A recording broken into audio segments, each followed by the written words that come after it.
lot of times after many of our land management practices that we do, a lot of clearings, either cutting cedar trees mechanically, clearing areas and doing that, we end up with brush piles. And brush piles are always problematic.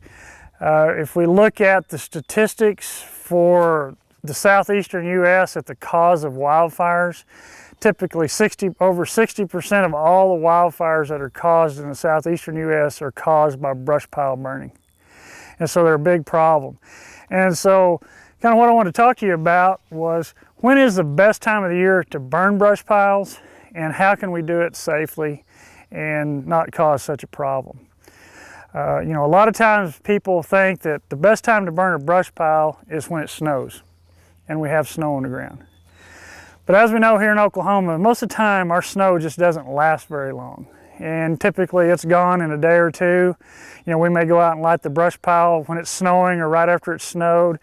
And that brush pile continues to burn for several days, even weeks after you've lit it off, and that snow's gone. And once that snow leaves, the dry vegetation around it dries out pretty quickly and is flammable. And a lot of times once you get a big strong front coming through with high winds, blows those embers from that pile around, and next thing you know, you've got an escaped fire from that brush pile. The best time of year that we have found to burn brush piles is typically late April, May, and June, whenever stuff starts to really green up. Because when stuff starts to green up in that time of year, we typically have lower incidence of wildfire, less chances of spot fires and escapes because of the green vegetation. Not saying that things will not burn, but they typically burn a lot slower and it takes more heat to get something to burn.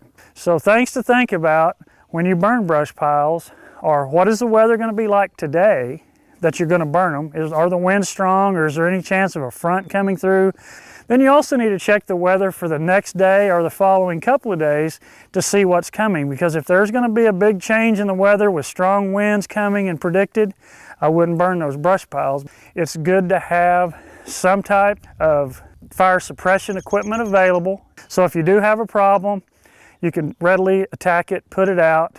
So with any type of fire that you do, call the local fire department just to let them know. That's just a good common courtesy and a common practice. Call your neighbors, let them know what you're doing. Also, a couple of things that you might want to think about to control the intensity of your fire that you're going to have a brush pile. You may have a large brush pile with a lot of dried cedars that are going to be really flammable.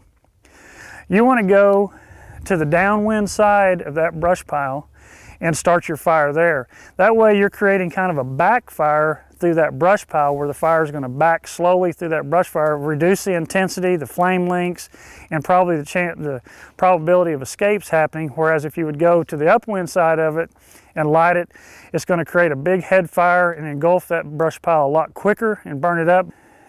And those are just some of the guidelines to help you have a safe brush pile burn.